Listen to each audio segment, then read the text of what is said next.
नमस्कार, स्वागत है आपका। मैं आपके साथ स्तेश नैन मोर। आप देख रहे हैं स्तेश नैन अनफिल्टर्ड और आज हमारे साथ खास मेहमान जुड़े हैं। तेगांव से विधायक, सैनी सरकार में राज्य मंत्री राजेश नागर जी। सर, बहुत बहुत स्वागत है आपका। धन्यवाद बहुत बहुत आपका। आज खास मौका भी क्योंकि आज आप अपने विभाग के अधिकारियों की बैठक लेने पहुंचे हैं, तो क्या रोड मैप है, किस लिए ये बैठक बुलाई गई थी? देखो, जो हमारे प्रधानमंत्री जी का और हमारे मुख्यमंत्री जी का एक सपना है कि हर जो गरीब परिवार है उनको समय पे और पूरा राशन मिले। उसी के तहत आज हमारे डिपार्टमेंट की एक बैठक थी। पहले भी हमने कई बैठक ली हैं, तो उसमें जो पिछली मीटिंग्स में बैठक में हमने ये तय किया था कि भाई एक राशन डिपो पर जो राशन मिले उसकी एक डेट फिक्स कर दी जाए कि उस डेट से पहले सभी को राशन मिल जाए। तो हमने लास्ट मीटिंग में हमने तय किया था कि 10 महीने की 10 तारीख से पहले राशन मिले। तो हमें बहुत बताते हुए मुझे खुशी हो रही है कि इस बार हमने महीने के आखिरी महीने के 30 तारीख तक 98% डिपोज़ में राशन पहुंचा दिया था और जो 2% की जो कहीं कमी रही है उसको अगले महीने से हम उसको भी पूरा करेंगे। और जो डिपोज़ पे कुछ हमने जो कहा था कि भाई बोर्ड्स वगैरह लगे जिससे लोगों को पता लगे कि भाई क्या टाइमिंग है, कब से कब डिपो खुलेगा, तो वो भी उसमें भी हमारी पूरी सब जगह हमने बोर्ड्स लगा दिए गए हैं। और भी कई हमने मीटिंग्स ली है कि भाई कोई अगर शिकायत आती है किसी अधिकारी के खिलाफ, डिपो होल्डर्स के खिलाफ जो भी शिकायत आई तो तुरंत कार्रवाई की जाए, एक्शन लिया जाए। वो भी हमने उसमें हमारे पास जहाँ से शिकायत आई हमने कार्रवाई की।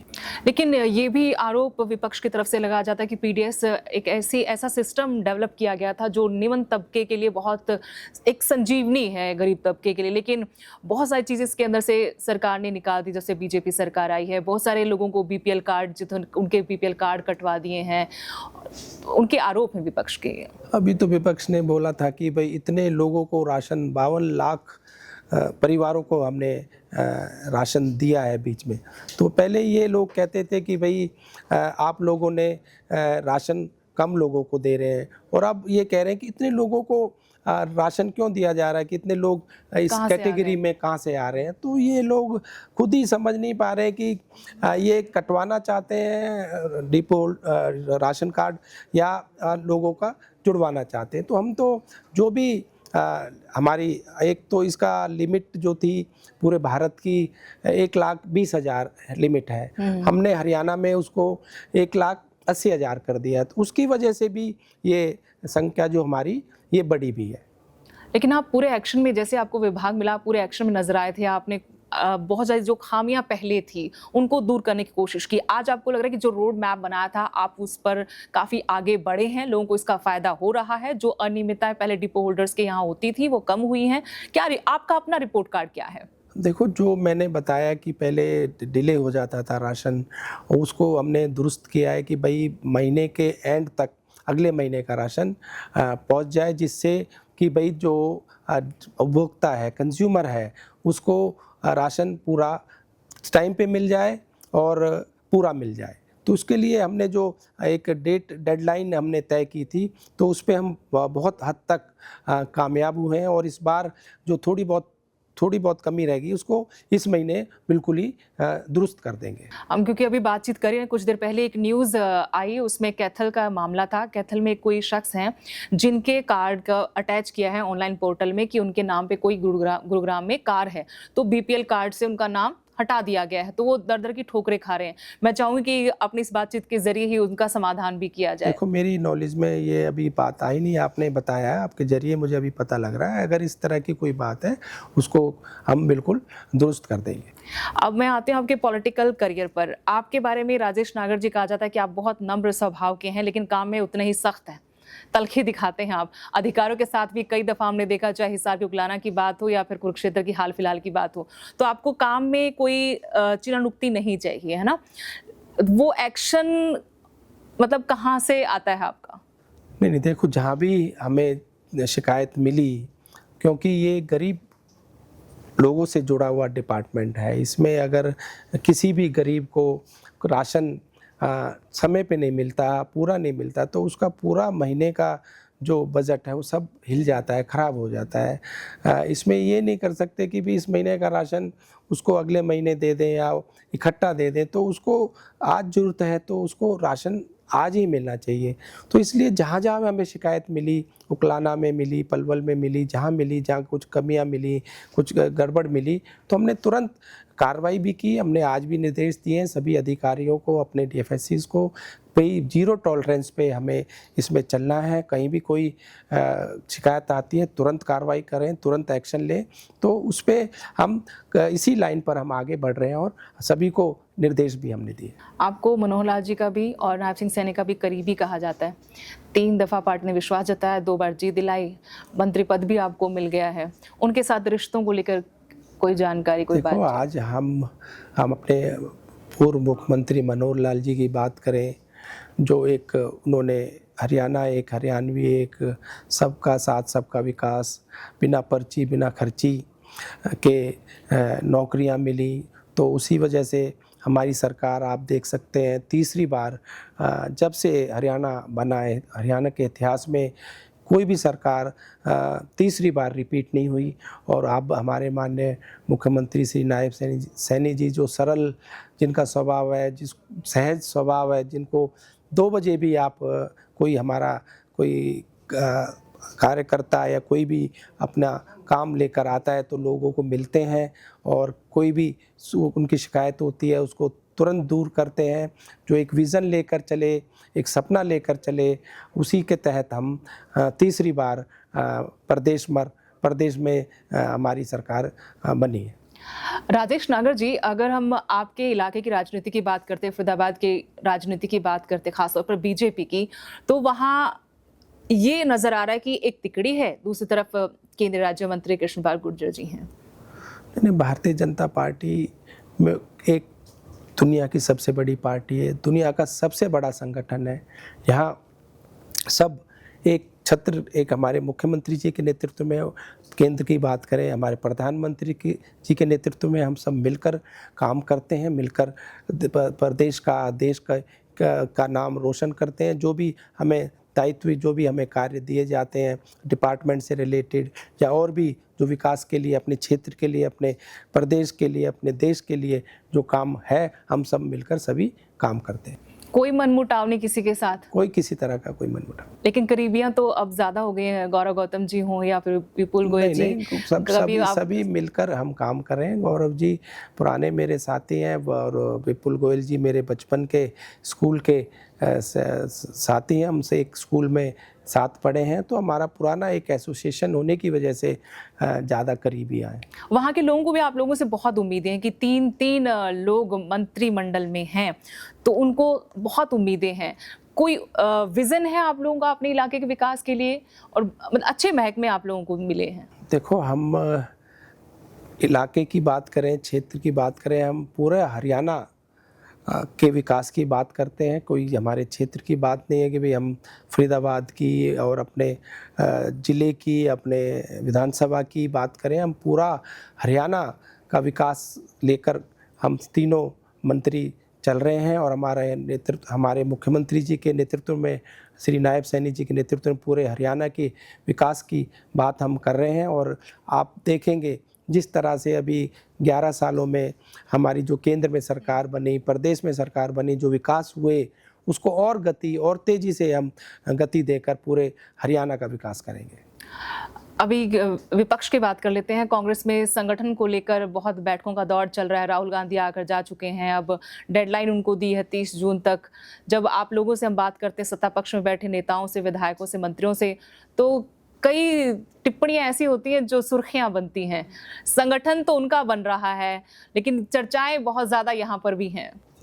देखो, जो पार्टी अपने आप को बड़ी पार्टी कहलाती है कांग्रेस, और 11 साल से ज़्यादा हो गए इनका संगठन अपना नहीं बना पाए। कई जगह जिला अध्यक्ष तक भी नहीं है इनके पास। नहीं है, यहाँ तो है ही नहीं। कई जगह मैंने कहा, कई बाकी जगह राज्यों में भी, बाकी राज्यों में भी नहीं है। तो इस तरह से ये पार्टी जब बिना कहते हैं ना, सेना बिना सेनापति के क्या लड़ाई लड़ेगी। जिस सेना का सेनापति ना हो तो वो क्या लड़ाई लड़ेगी। तो इस तरह से आप देख सकते हैं इनकी आपसी गुटबाजी, आपसी मतभेद और जो इनकी आपसी फूट है, तो किसी से छुपी भी नहीं है। आप देख सकते हैं आज नेता तक भी हमारे 3 विधानसभा के सत्र, CLP नहीं है। हाँ, तो इनके पास अभी तक नेता प्रतिपक्ष तक नहीं चुन पाए। तो ये किस तरह से पार्टी की बात करते हैं और संगठन की बात करते हैं। बड़ौदा से विधायक हैं, क्योंकि CLP का जिक्र हो ही गया, तो उन्होंने अभी कुछ चंद मिनट पहले एक स्टेटमेंट दी। उनसे पूछा मीडिया कर्मियों ने कि संगठन को लेकर सवाल था। उन्होंने कहा कि संगठन तो हम बना रहे हैं, जहां तक नेता प्रतिपक्ष की बात है तो भूपेंद्र सिंह हुड्डा थे, हैं और रहेंगे। अब देखो, अब बिना उसके ही अपने आप को ये नेता बना रहे हैं या कह रहे हैं, तो ये तो इनके अंदरूनी मैटर है, इनका अंदरूनी मामला है, किसको बनाए ना बनाए। पर ये आप देख सकते हैं कि अभी इनका इतनी देरी से, मतलब इतना समय हो गया, अपना संगठन तक कोई नहीं बना पा रहा है। तो क्या ये देश के लिए और प्रदेश के लिए अच्छा या भला कर सकते हैं। एक बहुत वरिष्ठ विधायक अब आपकी पार्टी में है, क्योंकि वो राम कुमार गौतम जी, उन्होंने स्टेटमेंट दी है कि MLA MP की चलती नहीं है, वो घूम फिर कर आ जाते हैं, इज्जत नहीं बची। ये इस बारे में मैं कुछ नहीं कह सकता, ये उनका अपना इंडिविजुअल या पर्सनल कुछ हो सकता हो। और यहाँ तो छोटे से छोटे कार्यकर्ता का भी वही सम्मान है जो एक विधायक का या सांसद का है। भारतीय जनता पार्टी, मैंने आपको पहले ही बताया, बहुत दुनिया की सबसे बड़ी पार्टी है, दुनिया का सबसे बड़ा संगठन है। इसमें छोटे कार्यकर्ता का भी उतना ही सम्मान है और एक बड़े MLA का, मंत्री का, सांसद का भी वही सम्मान है। क्या उनकी कोई टीस हो सकती है कि मंत्री पद इसमें भी नहीं मिला, या पार्टी लाइन पे नहीं चल पा रहे, समझ नहीं पा रहे बीजेपी का कामकाज का तरीका? उनका उस बारे में मैं कोई टिप्पणी नहीं करना चाहता। कोई उनका अपना कोई मैटर हो सकता है, पर यहाँ भारतीय जनता पार्टी में छोटे से छोटे कार्यकर्ता का भी पूरा सम्मान है। चंडीगढ़ से हिसार की उड़ान की शुरुआत हो गई, उसका एक वीडियो वायरल हो रहा है कि उसमें विपुल गोयल जी बैठे, बाकी लोग भी बैठे हैं, उसमें AC नहीं चला, लेट हुई, और DGSCA की तरफ से भी कुछ टिप्पणी उस पर की गई। बार बार आप उद्घाटन करते हैं तो लाइसेंस हम रद्द भी कर सकते हैं, नाराजगी जताई गई है। इसको लेकर लोग भी चुटकी ले रहे हैं, तो विपक्ष भी तंज कस रहा है कि 7 साल में 8 बार उद्घाटन हुआ, तब भी ये हाल है। कोई टेक्निकल प्रॉब्लम कोई हो सकती है, उस वजह से कुछ होगा।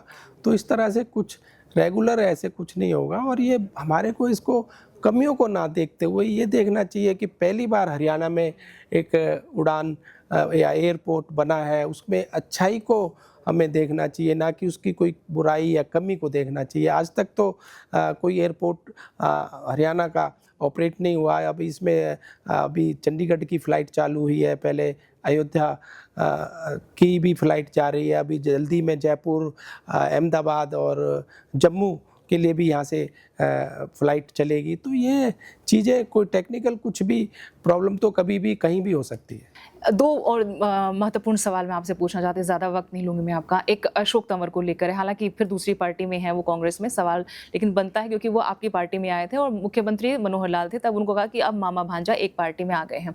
अब वो फिर से, क्योंकि 2 दिन पहले चुनाव के, कांग्रेस में चले गए थे।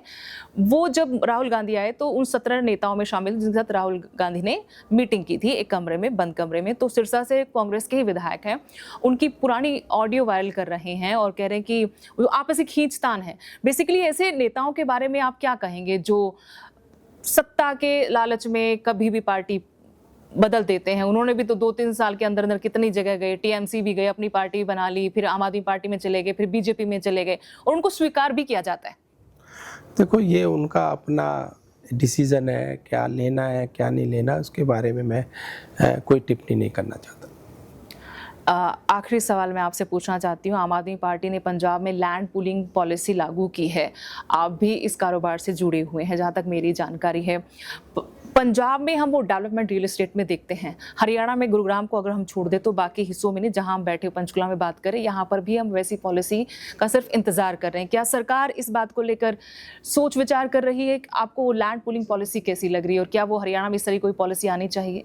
देखो, कई मीटिंग्स में, बैठक में हमारी इस पे बातचीत हुई है और आप देख सकते हैं कि फरीदाबाद आज कैसे राइज कर रहा है। आपने गुड़गांव की बात बिल्कुल। करी, पलवल की आज अगर हम बात करें, पलवल 2014 से पहले बहुत ही पिछड़ा हुआ एक शहर या सिटी या कहा जाता था, और आज पलवल कनेक्टिविटी के हिसाब से और जेवर एयरपोर्ट के हिसाब से आज बहुत ज़्यादा, अगर रेट की बात करें, ज़मीनों के भाव इतने ज़्यादा हो गए हैं, वहाँ बहुत नए नए बिल्डर्स, नए नए कॉलोनाइज़र और नए प्रोजेक्ट्स आने आने वाले हैं, और रेट भी बहुत हाई हो गए हैं।